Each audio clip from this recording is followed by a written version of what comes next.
안녕하세요 여러분. AI 얼마나 알고 계시나요? 앞으로 우리는 AI가 무엇인지, 우리의 일상, 금융생활에서 AI를 어떻게 이해하고 안전하게 활용하면 좋을지에 대해서 함께 알아볼 겁니다.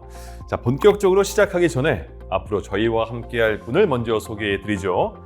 직장인 김민수 씨는 챗GPT를 이용해서 주말 가족여행 계획을 짜거나 팀 회식 장소를 추천받기도 합니다.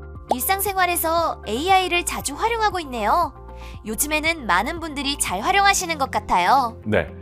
자, 어느 날 회의를 준비하던 중에 김민수 씨는 후배 직원이 AI를 활용하는 모습을 보게 됩니다. 후배 직원은 보고서 초안을 만든 뒤에 생성형 AI에 이런 요청을 하고 있었는데요.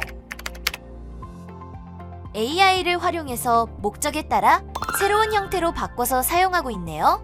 네, 맞습니다. 며칠까지 걸릴 수 있는 일을 몇 시간 만에 해내는 것을 보고 김민수 씨는 놀랐습니다. AI를 잘 쓰면 단순히 편한 수준이 아니라 일하는 방식 자체가 달라질 수도 있겠다고 느꼈겠어요. 네, 민수 씨는 동시에 저걸 어떻게 활용하는 거지? 나도 제대로 배워보면 활용할 수 있을까라는 생각이 들었습니다. 많은 분들이 궁금하실 것 같네요. 맞습니다. 그래서 오늘은 우리가 이미 쓰고 있는 AI가 어떤 원리로 작동하는지 이해하고 AI를 어떻게 유용하게 활용할 수 있을지 알아보겠습니다.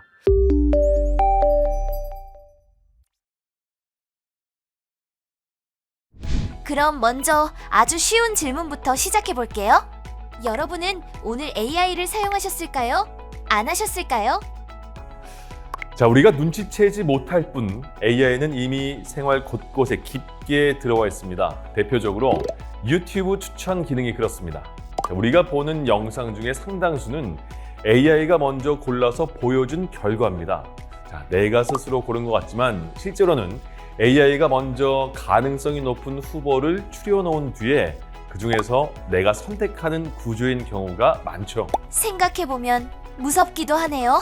내가 판단하고 있다고 느끼는데 그 이전 단계에서 이미 AI가 개입하고 있었다는 거잖아요. 네, 포털 검색창에 단어 몇 글자만 쳐도 자동 완성이 뜨죠. 또 지도 앱을 켜면 가장 빠른 길을 알아서 추천해 주죠. 외국어 문장을 넣으면 자동 번역이 거의 실시간으로 이루어지죠. 이 모든 게 AI가 패턴을 분석해서 다음에 필요한 가능성이 높은 결과를 예측해주는 사례입니다. 결국에 중요한 건 AI를 쓰고 있느냐 아니냐가 아니라 이미 쓰고 있는 이 도구를 내가 얼마나 이해하고 있느냐라는 거죠. 모르고 쓰는 사람과 이해하고 쓰는 사람의 차이는 점점 더 커지겠네요. 맞습니다. 제대로 이해했네요. 자, 이제 본질로 들어가 보겠습니다. AI는 도대체 어떤 존재일까요? 많은 분들이 가장 먼저 바로 잡아야 할 오해가 하나 있습니다. AI는 사람처럼 생각하는 존재가 아닙니다. 감정을 느끼거나 스스로 철학적으로 판단하거나 세상을 인간처럼 이해하는 존재가 아니에요. 그러니까 AI의 본질을 아주 냉정하게 표현하면 확률 계산기에 가깝습니다. 확률 계산기요? 그 말이 꽤 강하게 들리는데요. 그렇지만 정확한 표현입니다. AI는 과거 데이터를 많이 보고 거기서 반복되는 패턴을 학습합니다. 그리고 새로운 질문이나 상황이 들어오면 이 다음에 어떤 답이 나올 가능성이 높은가를 계산하는 식으로 작동합니다. 즉, 데이터가 들어오고 패턴을 분석하고 그 다음 가능성을 예측하는 구조라고 보시면 됩니다. 그러면 우리가 AI가 뭔가를 안다고 느끼는 건 사실 많이 봐서 잘 맞추는 것에 가깝겠네요. 바로 그겁니다. 예를 들어서 사과 사진을 아주 많이 보여주면 AI는 빨갛다, 둥글다, 꼭지가 있다 같은 특징을 반복적으로 잡아냅니다. 그래서 새로운 이미지가 들어왔을 때 이건 사과일 가능성이 높다라고 판단을 하는 거예요. 여기서 중요한 건 AI가 사과를 사람처럼 이해하는 게 아니라는 점입니다. 그저 패턴상 그럴 확률이 높다고 계산을 하는 겁니다. 그러니까 말은 아주 그럴듯하게 해도 그 안에서 벌어지는 일은 본질적으로 계산이라는 거네요. 맞습니다. 이걸 이해해야 AI를 과신하지 않게 됩니다. 자, 그럼 이 원리를 금융 쪽으로 가져와 볼게요. 금융에서는 AI가 특히 패턴 분석에 강점을 보입니다. 예를 들어서 대출과 상환 기록이 많이 쌓여 있으면 AI는 어떤 사람이 성실 상환을 했고 어떤 조건에서 연체가 자주 발생했는지를 학습합니다. 즉, 과거 사례를 바탕으로 이런 특성의 조합은 비교적 안정적이구나, 이런 조합은 위험 신호가 있구나를 읽는 거죠. 그러면 단순히 연봉 하나, 나이 하나만 보는 게 아니라 더 복합적으로 본다는 뜻이겠네요? 그렇습니다. 특히 심화된 분석으로 가면 연령, 직업, 소비 습관, 공과금 납부 이력 같은 다양한 요소를 함께 고려합니다. 겉으로는 비슷한 사람처럼 보여도 실제로는 생활 패턴이나 금융 습관에 따라서 위험도가 다르게 나타날 수 있거든요. AI는 그런 미세한 차이를 데이터 안에서 찾아내는데 강합니다. 듣고 보니 꽤 정교하네요. 그러면 정말 잘 맞추는 거 아닌가요? 자, 여기서 또 하나의 착각이 생깁니다. 정교하다고 해서 완전한 건 아닙니다. 복합적인 분석을 한다는 건 단지 많은 조건을 함께 본다는 뜻이지 미래를 완벽하게 안다는 뜻이 아니에요. 자, AI는 어디까지나 과거 데이터 속 반복 패턴을 학습한 것이기 때문에 이전에 충분히 보지 못한 상황에는 여전히 취약할 수가 있습니다. 자, 그럼 자연스럽게 한계의 얘기를 해야겠네요. AI가 잘하는 건 알겠는데 어디서 조심해야 되나요? 자, 가장 중요한 한계는 데이터의 시점입니다. AI가 보는 데이터는 기본적으로 과거의 기록입니다. 이미 일어난 일들, 이미 축적된 정보들, 이미 관측된 사례들 위에서 작동합니다.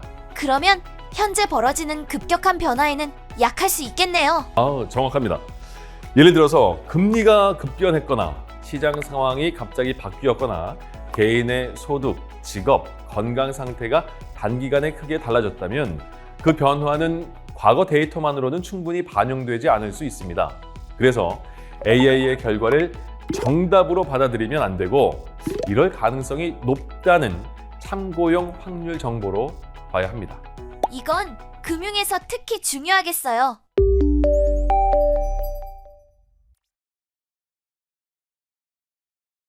자, 이제 오늘의 핵심 공식으로 들어가 보겠습니다.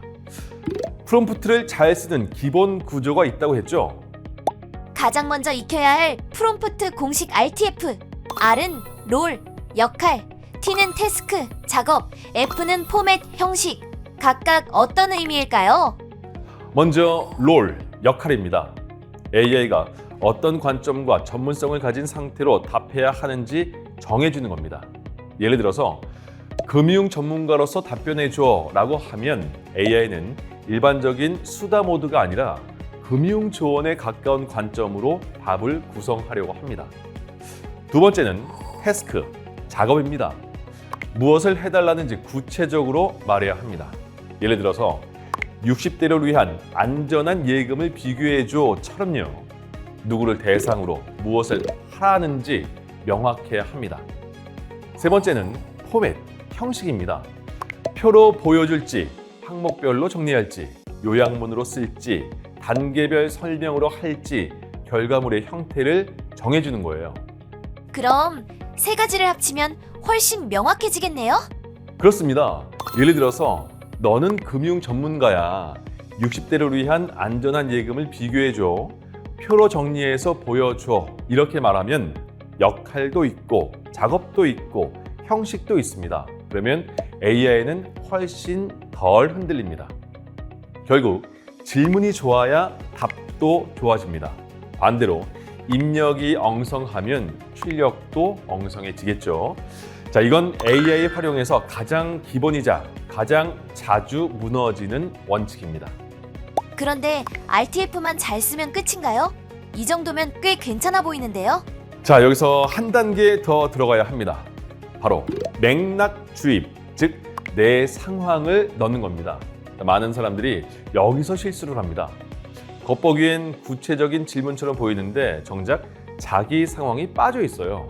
잘 모르겠는데 예시를 들어주실 수 있나요? 네, 가령 자동차 보험 갱신 시 보험료를 비교해줘 라고 묻는다고 해봅시다. 겉으로는 나쁘지 않아 보이죠? 그런데 이 질문만으로는 AI가 판단할 핵심 정보가 없습니다. 운전 경력은 몇 년인지, 사고 이력은 있는지, 차종은 무엇인지, 연령대는 어떤지, 어떤 보장을 중시하는지 모르는 상태니까요. 그래서 결과는 결국 평균적인 일반론이 되기 쉽습니다. 그러면 어떻게 바꿔야 하나요? 예를 들어서 이렇게 바꾸는 거죠. 나는 운전 경력 5년이고 무사고야. 2023년식 소형 SUV를 타고 있어. 자동차 보험 갱신 시 대인 배상, 대물 배상, 자기 부담금 기준으로 보험사 3곳을 비교해서 표로 정리해 줘. 자, 이제는 훨씬 다르죠. AI가 적어도 어떤 사람을 기준으로 판단해야 하는지 감을 잡을 수가 있습니다. 결국 좋은 질문은 긴 질문이 아니라 판단에 필요한 조건이 들어간 질문이군요. 정확합니다. 자, AI는 내 사정을 모릅니다. 그러니까 내가 먼저 조건을 제공해야 합니다. 연령, 목적, 예산, 기간, 경험 수준, 현재 상황 이런 것들이 들어가야 답이 나를 향해서 좁혀집니다. 자, 이제 조금 더 고급 기술로 가보겠습니다. 프롬프트에도 한 단계 더 나아간 방식이 있습니다. 여기서는 2가지를 꼭 기억하시면 됩니다. 하나는 역발상 질문법, 다른 하나는 생각의 사슬입니다. 먼저 역발상 질문법은 뭔가요? 네, 이건 내가 뭘 물어봐야 할지조차 모를 때 쓰는 방법입니다. 보통 초보자는 질문을 잘 못 만듭니다. 그럴 때 억지로 답을 받으려고 하지 말고 오히려 AI에게 내가 어떤 질문을 해야 하는지 먼저 만들어 달라고 요청하는 겁니다. 질문을 직접 설계하기 어려울 때 유용하겠네요. 맞습니다.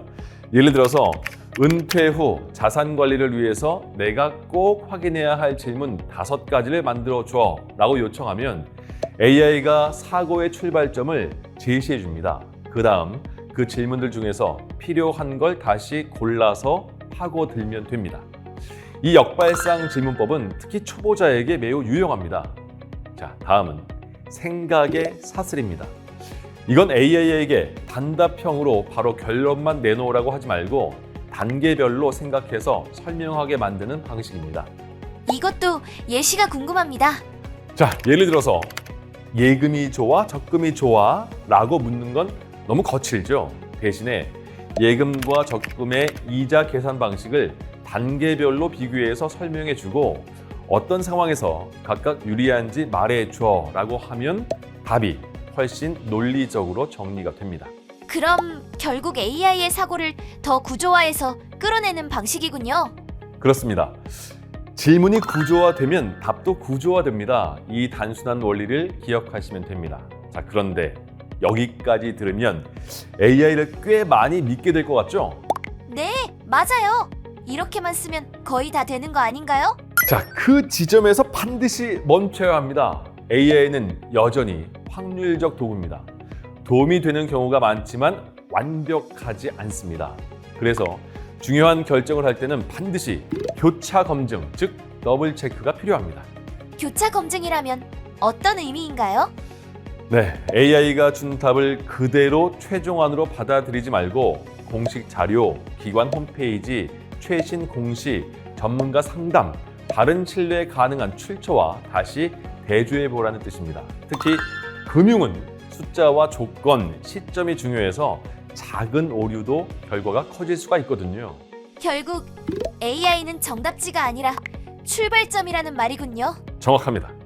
AI는 판단을 대신하는 주체가 아니라 판단을 준비하게 해주는 도구입니다. 결론은 사람이 내려야 합니다. 자, 중요한 결정을 앞두고 있다면 반드시 사람이 다시 확인하고 필요하면 공식 자료나 전문가 상담으로 교차 검증을 해야 합니다. 지금까지 내용이 좀 많은데 정리 한번 해주실 수 있나요? 자, 첫째, 공식을 활용하라입니다. RTF, 즉 역할, 작업, 형식을 분명히 주면 답변의 품질이 올라갑니다. 자, 둘째, 맥락을 제공하라입니다. 내 상황, 내 조건, 내 목적이 들어가야 AI가 개인화된 답을 낼 수가 있습니다. 셋째, 질문 생성부터 시켜라입니다. 무엇을 물어봐야 할지 모를 때는 질문 자체를 먼저 만들어 달라고 해보세요. 그게 사고를 넓혀줍니다. 자, 넷째, 단계적 사고를 유도하라입니다. 단계별로 생각하게 만들면 훨씬 논리적이고 체계적인 답변이 나옵니다. 정리하면 결국 이거네요. 애매하게 묻지 말고 구조를 주고 맥락을 넣고 필요하면 질문도 먼저 만들게 하고 단계별 설명을 시켜라. 그렇습니다. 이 원칙만 지켜도 AI를 쓰는 수준이 완전히 달라집니다.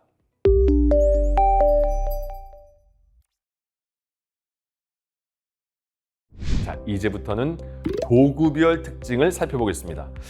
요즘에 많이 쓰는 대표 AI들을 비교해보는 시간인데요. 중요한 건 어느 하나가 무조건 최고라는 식으로 보지 않는 겁니다.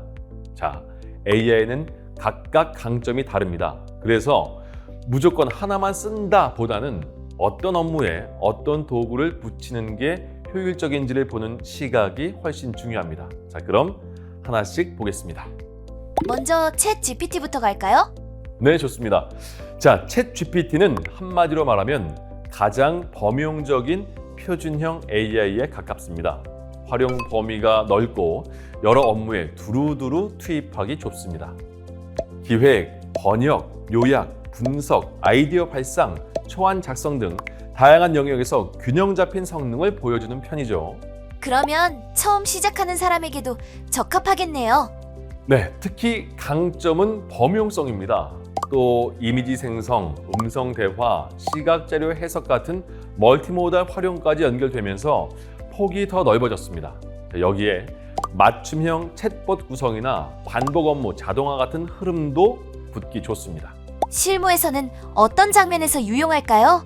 예를 들면 사내 이메일 초안 작성, 회의 내용 정리, 문서 구조화, 아이디어 발산, 데이터 분류 같은 반복 업무에서 바로 생산성을 높일 수 있습니다. 또 마케팅 컨셉트 초안이나 디자인 아이디어를 잡는 초기 단계에서도 꽤 유용하죠. 질문 예시는 어떤 식으로 생각하면 좋을까요? 네, 예를 들어서 신제품 런칭을 위한 4주 단위 소셜미디어 마케팅 캘린더를 짜줘. 또 고객 상담 기록을 분석해서 주요 불만 사항과 개선안을 정리해줘. 그리고 친환경 브랜드 로고 컨셉트를 몇 가지 제안해줘. 이런 식으로 요청하면 좋습니다. 자, 다음은 제미나이입니다. 제미나이는 특히 구글 생태계와의 연동성과 큰 문서, 큰 맥락을 다루는 능력이 강점입니다. 자, 구글 문서, 지메일, 드라이브 같은 협업 도구와 연결되는 흐름이 자연스럽고 길고 많은 자료를 한 번에 다루는 작업에 유리한 편입니다. 그러면 혼자 쓰는 용도보다 협업 환경에서 더 빛날 수도 있겠네요. 네, 그렇습니다. 조직에서 이미 구글 워크스페이스를 많이 쓰고 있다면 문서 초안 작성, 메일 정리, 자료 요약, 아카이브 탐색 같은 흐름에서 실용성이 큽니다. 특히 자료량이 많은 경우 강점이 더 뚜렷하게 나타납니다. 예를 들면 어떤 상황이 떠오르나요? 자, 최근 분기 보고서를 요약해서 팀에 공유할 메일 초안을 만들게 한다든지 긴 유튜브 영상이나 교육 자료를 시간대별로 요약하게 한다든지 수백 페이지 매뉴얼에서 특정 키워드가 포함된 부분만 정리하게 하는 식입니다. 한마디로 제미나이는 방대한 자료를 빠르게 탐색하고 협업 흐름에 녹여내는 도구라고 보시면 됩니다. 자, 다음은 클로드입니다. 클로드는 정교한 글쓰기, 복잡한 문서 이해, 논리적인 구조 설계 쪽에 강점을 보이는 경우가 많습니다. 특히 긴 글을 자연스럽게 정리하거나 문체를 다듬거나 복잡한 코드를 설계하고 점검하는 작업에서 존재감이 있습니다. 즉, 단순히 짧은 답을 주는 것보다 밀도 있게 읽고 쓰는 데 강한 편입니다. 예를 들어서 기술 블로그 초안, 백서, 정책 문서, 계약 문서 분석, 코드 구조, 리팩토링 같은 작업이 잘 맞습니다. 그럴듯한 문장이 아니라 일관된 논리와 높은 완성도가 필요한 작업에 더 어울립니다. 예를 들면 어떤 작업이 있을까요? 네, 예를 들어서 이 계약 문서를 읽고 우리에게 불리한 조항을 추려줘. 또 이 코드를 더 안전하고 유지 보수하기 쉽게 다시 설계해줘. 또 전문적이지만 너무 딱딱하지 않은 고객 안내 메일을 작성해줘. 이런 요청이 잘 맞습니다. 자, 클로드는 특히 깊이 있게 읽고 조심스럽게 정리하고 논리적으로 쓰는 일에 강하다고 보시면 됩니다. 네, 다음은 그록입니다. 그록은 실시간 이슈 파악, 특히 SNS 기반 흐름을 반영하는 활용과 조금 더 개성 있고 직설적인 대화 톤을 기대할 수 있는 방향에서 생각해 볼 수가 있습니다. 그럼 뉴스나 분위기, 여론 같은 걸 빠르게 읽고 싶을 때 유용하겠네요. 네, 그렇습니다. 자, 지금 온라인에서 어떤 주제가 화제인지, 브랜드에 대한 반응이 어떤지, 어떤 표현이 사람들에게 먹히는지 같은 부분을 볼 때 활용할 수 있습니다. 또 롤플레잉이나 강한 페르소나가 필요한 프롬프트에서도 재미있는 결과가 나올 수가 있습니다. 예시를 들어보면요. 자, 지금 가장 뜨거운 AI 관련 이슈 3가지를 정리해줘. 또 냉철한 마케터처럼 내 기획안을 비판해줘. 또 MZ세대가 반응할 만한 짧고 위트 있는 홍보 문구를 만들어줘. 이런 식이죠. 즉, 그록은 실시간성, 개성, 여론 감각이 필요한 상황에서 검토할 수 있는 도구입니다. 잠깐 중간 정리를 해보면요. 지금까지 나온 범용 도구들을 상황별로 묶어보면 이렇게 되겠네요. 개념을 이해하거나 초안을 빠르게 만들 때는 챗GPT, 문서량이 많거나 협업 환경에서는 제미나이, 긴 문서를 꼼꼼하게 읽고 정리해야 할 때는 클로드, 최신 이슈나 여론 흐름을 빠르게 잡고 싶을 때는 그록, 결국 용도에 따라 고르는 거군요. 이제는 조금 더 특화된 도구들을 보겠습니다. 이쪽은 특정 업무에 더 강한 경우가 많겠죠? 그렇습니다. 범용 AI가 전반적으로 두루 쓸 수 있는 멀티툴이라면 이제 보는 도구들은 특정 영역에서 더 날카로운 성능을 보이는 경우가 있습니다. 그래서 실무에서는 이런 특화 도구를 적절히 섞는 감각이 중요합니다. 자, 먼저 노트북 LM부터 보시죠. 이건 어떤 도구로 이해하면 좋을까요? 네, 노트북 LM은 내가 제공한 자료를 바탕으로 지식 베이스를 만드는 개인 비서형 도구라고 보시면 됩니다. 즉, 인터넷 전체를 막연히 뒤지는 게 아니라 내가 넣어준 문서, 웹페이지, 영상 자료 등을 중심으로 답을 구성하는 데 강점이 있습니다. 그러면 프로젝트별 자료 정리 같은데 잘 맞겠네요. 네, 그렇습니다. 특정 프로젝트 문서, 회의 자료, 참고 논문, 내부 보고서 등을 한데 묶어놓고 그 안에서 핵심 쟁점, 공통 의견, 상충하는 논점, 요약본 등을 뽑아내는데 아주 유용합니다. 또 새로운 팀원이 들어왔을 때 방대한 자료를 한 번에 다 읽게 하기보다 핵심 요약과 학습용 설명을 먼저 제공하는 식으로도 활용할 수가 있습니다. 예를 들면 이런 거겠네요. 이 자료들 전체를 바탕으로 프로젝트 스왓을 정리해줘. 공통된 의견과 서로 충돌하는 주장들을 정리해줘. 어려운 기술 문서를 쉽게 풀어 설명해줘. 네, 맞습니다. 코코! 이제 프롬프트도 잘 만드네요. 노트북 LM은 내 자료를 기반으로 사고를 정리하고 지식을 압축하는 데 강한 도구입니다. 네, 다음은 퍼플렉시티입니다. 이건 꽤 자주 추천되는 도구인데요. 퍼플렉시티는 근거와 출처를 중시하는 리서치형 도구로 이해하시면 좋습니다. 자, 생성형 AI가 답을 잘 만들어내는 데 강하다면 퍼플렉시티는 그 말의 근거가 어디 있느냐를 함께 보는 데 강점이 있습니다. 그러면 최신 정보나 팩트 체크가 필요할 때 특히 중요하겠네요. 그렇습니다. 자, 시장 점유율, 정책 변화, 규제 이슈, 경쟁사 동향, 논문 요약처럼 정확성과 출처 확인이 중요한 상황에서는 아주 유용합니다. 특히 다른 AI가 만들어준 초안을 다시 검증하는 2차 검수 도구로 쓰는 흐름이 실전적입니다. 예를 들면 어떤 식으로 질문할 수 있을까요? 자, 최근 3개월간 특정 시장 점유율 변화를 조사하고 출처까지 정리해줘. 또 최근 발표된 규제 내용을 핵심 위주로 요약해주고 바로 대응할 포인트를 알려줘. 또 경쟁사 두 곳의 ESG 보고서를 비교해줘. 이런 식이죠.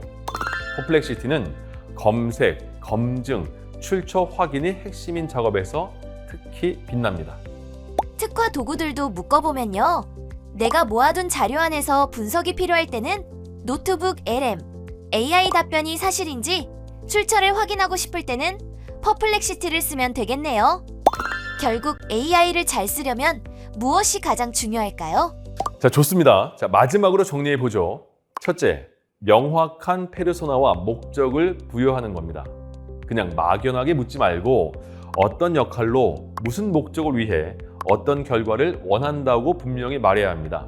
자, 이렇게 해야 답변이 흐려지지 않습니다. 둘째, 도구를 전략적으로 분업하는 것입니다. 실시간 정보가 중요하면 그에 맞는 도구를 쓰고 정교한 글쓰기가 필요하면 또 다른 도구를 쓰고 대규모 자료 분석이 필요하다면 거기에 맞는 도구를 써야 합니다. 모든 일을 한 도구에 몰아넣는 건 비효율적입니다. 셋째, 반복적 수정과 피드백입니다. 한 번에 완벽한 답을 기대하면 안 됩니다. 좋은 사용자는 첫 답변을 초안으로 보고 더 비판적으로, 더 실무적으로, 표로 다시, 내 상황을 반영해서 다시처럼 계속 다듬습니다. 그 과정에서 품질이 올라갑니다. 결국 AI는 대신 생각해주는 마법 상자가 아니라 내 생각을 더 멀리 밀어주는 증폭기 같은 존재라고 볼 수 있겠네요. 아, 정확합니다. AI를 잘 쓰는 사람은 답을 한 번 받는 사람이 아니라 좋은 질문을 만들고 결과를 검증하고 반복해서 더 나은 결과를 끌어내는 사람입니다. 그 차이가 결국 생산성의 차이, 판단력의 차이로 이어집니다.